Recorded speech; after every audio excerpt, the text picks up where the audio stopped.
What they're telling us is that that is just the way the 22-year-olds are speaking these days. Apparently, they just shoot the breeze with one another, and they say vehicle and retrieve. And if you don't believe me, then good. You shouldn't believe that. Hey guys, Brad here with another quick hit video. We got to talk about Candace Owens, the right-wing YouTube star and controversial figure for sure.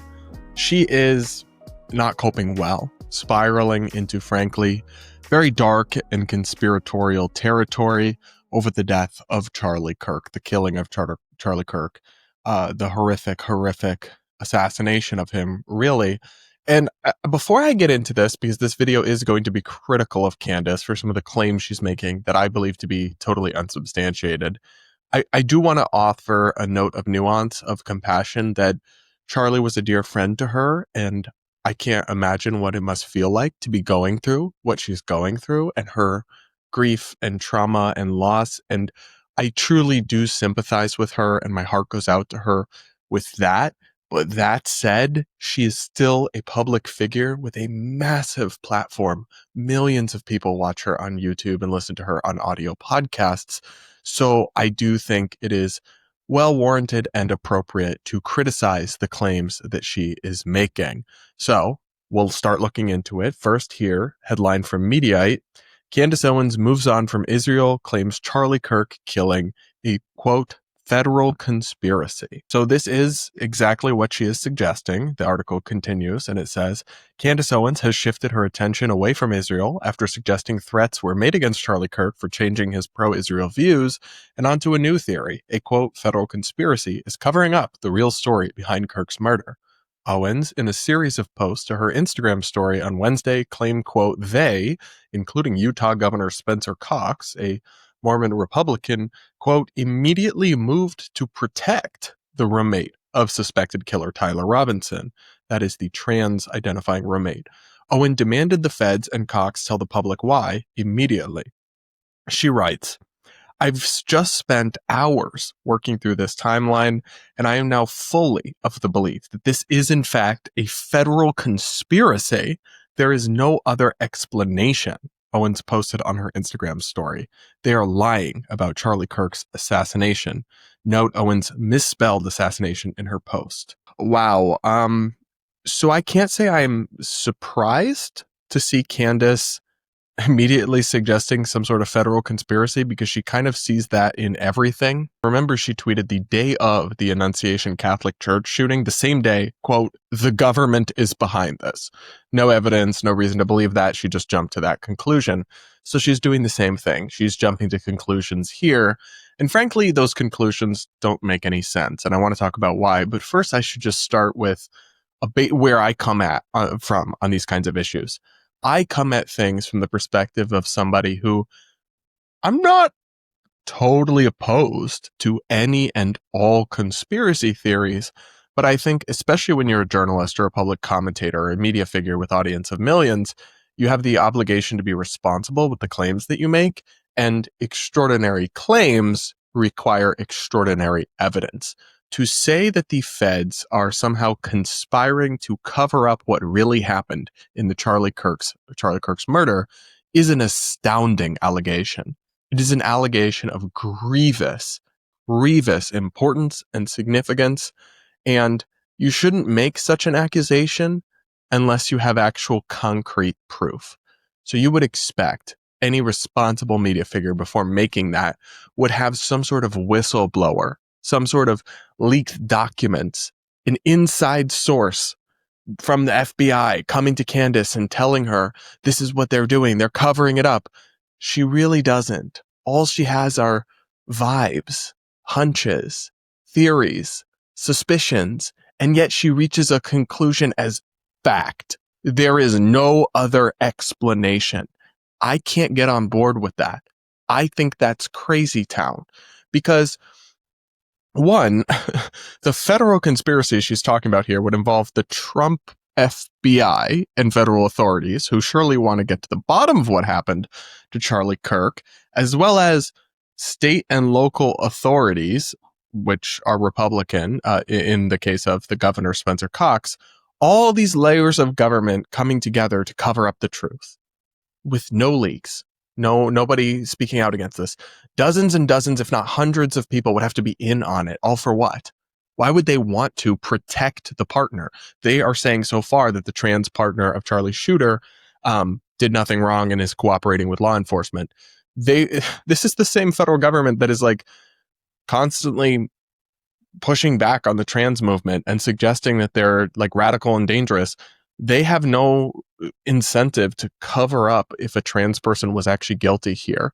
I think Candace is just, maybe she's so hung up on some of the trans stuff that she's just determined to somehow make them out to be a villain in this when they're not, as far as we know now. And I guess the way that I look at it is this. Is it really likely or possible that across all three levels of government, state, local, and federal, all these people colluded to fabricate something about what happened for unknown purposes, and Candace came to the bottom of it after just a couple hours of looking at the timeline? Or is she just not coping well? Has she given in to total conspiratorial brain rot? And frankly, it's spreading it in an irresponsible and reckless way. Somebody might do something crazy in her audience. If you genuinely convince them the feds are covering up what really happened to Charlie Kirk, to say nothing of the fact about how insensitive it is to Charlie's family and loved ones to be spreading rumors and wild theories about what happened to him with no evidence. I watched her full video, which, guys, this is why she's still so massively influential. The full video had millions of views explaining this. She has no proof. She just has theories and hunches. I mean, one of the big points she makes is that she thinks the text messages are fake. These are the text messages that the authorities have released between the roommate / partner or lover or whatever and the alleged shooter. She thinks that the feds and the cops and all the state and local authorities all conspired to make fake text messages and then release them to the public. And her evidence for that is just that they sound weird, that the texts don't sound like how a normal person talks. Here's a clip of Candace. This is her evidence that these texts are fake. Guys, let's actually start today's episode with a game. I mean, the feds like to play games. Let's play a game. And this is one that everybody can join in on, okay? It doesn't matter how old or young you are. I want you to grab your cell phone and I want you to go to your text messages and search for certain terms, okay, that you just use when you speak to your friends. Terms that were just casually tossed into a conversation, the alleged conversation held between the 22-year-old alleged killer of Charlie Kirk, Tyler Robinson, and his 22-year-old boyfriend, Lance Twix, okay? The first term I want you to search is retrieve. Yeah, look it up. When is the last time that you used the word retrieve between you and a friend? Retrieve. I'm going to retrieve something. I played this game with my entire staff, and I was able to find, since dating back for the last 3 years, 2 messages where someone used that term. The first person was somebody that was former military, and the second person was a cop. Makes sense.